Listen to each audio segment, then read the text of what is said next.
ఓరుగల్లు జిల్లా పల్లెలు చూడు పూరు బిడ్డల్ని కంటున్న తల్లులు. పూరు బిడ్డలే కంటున్నారు వీళ్ళు. ఎక్కడ చనిపోయినా మన వరగండ్లకు చనిపోయిన వాళ్ళు ఎవరైనా ఉన్నారా అని వెతుక్కోవాల్సిన పరిస్థితి ఉంది. అట్లాంటి ఘనమైన చరిత్ర కలిగిన ఈ చరిత్రను ఎవడు మాపగలడు? ఎంత హీనులో వీళ్ళు రోజు రోజుకు తెలిసిపోతుంది. అక్కలారా అమ్మలారా, ఇక్కడ చూసాం మనం. ఇక్కడ వరుసగా జంటగా ఉన్నారు. వీళ్ళు మనలాగా ఉండలేకపోయారా?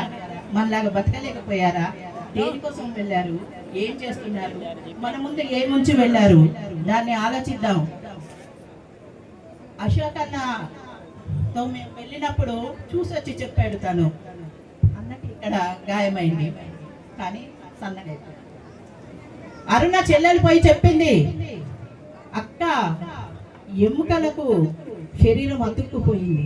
మీరు చూసింటారు, నేను అందం చూడలేదు కానీ అరుణక్కని చూశాను.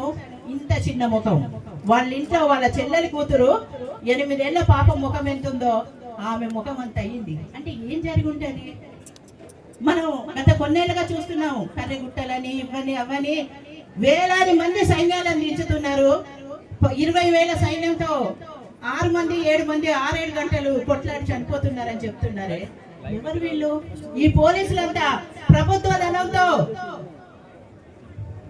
అవార్డులు రివార్డులతో గుండాల్లాగా ప్రవర్తిస్తున్న చోట చిటికెడు మాంసం లేక, ఒంట్లో రక్తం లేక అయినా కూడా మనకొక వాగ్దానం చేశారు, చచ్చే వరకు మేము ప్రజల కోసం పోరాడతాము, చనిపోవడం కూడా ప్రజల కోసమే చనిపోతాము అన్నారు. అలాంటి వీర యోధులకు ఒక్కసారి నివాళిద్దాము. మడమ తిప్పని యోధులకి, ఆ వీరురాళ్ళకి అందరికీ వినమ్రంగా జోహార్లు అర్పిద్దాము.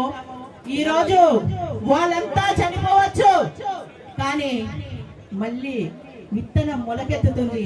వాళ్ళ రక్తం ఈ భూమిలో ఇంకింది. దాన్ని ఆపడం ఎవరి తరం కాదు. అయితే గనక రామ్జీ గోండదాద నుండి కొమరం భీమ్ నుండి ఈ రోజు వరకు ఆదివాసీ పోరాటాన్ని ఆపలేని వాడివి. అభివృద్ధి కలిగిన మేధస్సుని నువ్వెట్లా ఆపగలుగుతావు? నీ వల్ల కాదు. అది ఉద్యమ చరిత్ర, అది పోరు చరిత్ర. ఒక్క మాటలో చెప్పాలంటే నక్సల్ బరి నుండి ఈ రోజు వరకు కొనసాగిన మావోయిస్టు పార్టీ చరిత్ర, మావోయిస్టు పార్టీ అద్భుతమైన పార్టీ కనుకనే ఈ రోజు చిటికెడు మాంసం లేకుండా తిరగగలుగుతున్నారు. చచ్చిపోతామని తెలుసు కూడా